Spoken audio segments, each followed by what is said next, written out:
Hey guys, and welcome to this video. So in this video, we would be talking about the Node installation and the Watchman installation, right? So now let's try to see like how we can install Node and Watchman. So Node brew. Okay, so now let's go here. Let's copy here, and I'll open terminal. What I can do is I can just copy and paste here.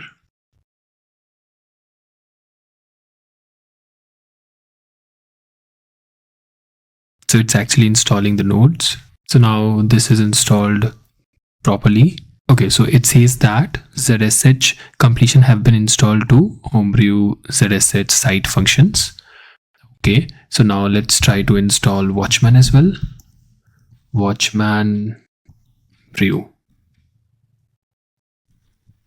Okay, so now let's try to install this also. Okay, so now Watchman is also installed. Also, in order to make our terminal a bit more attractive, what we can do is we can install another plugin which is called as Powerlevel10k. Okay, so in order to install that Powerlevel10k, let's try to open it here, and let me open this one, the first GitHub command. So our terminal will look something like this. So now let's try to see the command to install it. Okay, so I believe we would have to clone the repository here. Okay, let me copy this and let me paste it here. So now it says that it has been cloned. Now we have to open .zshrc file. Let me open that, and over here we have theme here, right? So within this theme, so we might have to update to Powerlevel10k. So let me just try to delete it. Powerlevel10k / Powerlevel10k. Okay. Now what I'll do is I'll just save it and close it, and I'll use this one. So now what I'll do is I'll just close the terminal and try to reopen it again. So now once I open the terminal, I have got this particular configuration setup, right? Now for this configuration setup, it is asking like you're seeing this because you haven't defined the Powerlay configuration options yet. Let me say yes. So what it says, does this look like an upward arrow? I think it's no. Does this look like a Python logo? Does this fit between the crosses? Nope. Okay, so over here we have options for prompt style, where we might have to choose the option that is 1, 2, 3, 4 or R or Q, right?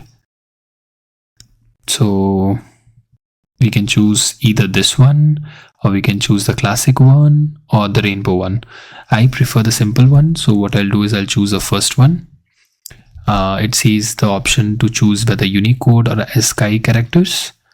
So what I'll do is I'll choose the Unicode. Now it has an option of 256 colors or 8 colors. I'll choose the first option. Then it says show current time. I would choose 12-hour format or 24-hour format. So I would choose first one, that is 12-hour format. So it says whether we need to show that in 1 line or 2 lines. Let me choose 2 lines here. And so prompt connection. So do we need a dotted connection or the line connection? Third is the best option for me. Prompt frame. I think the fourth option is the good one. And then so connection in the frame color. Okay, I'll choose the lightest color. Then we have compact.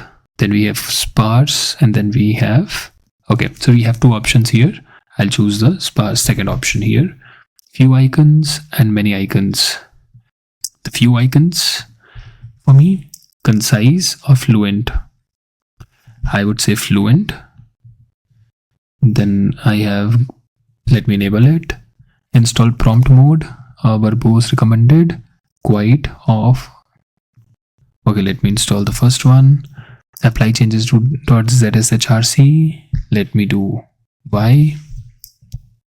Okay, so new configuration has been added here, backup has been added here, and then we have .zshrc file changes that got added.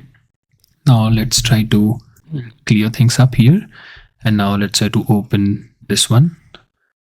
So this is something, the configuration that got added here. What we'll do is we'll do the same thing again, right? Let's try to copy this. Let's open ChatGPT and we'll say like simplify this without affecting the functionality.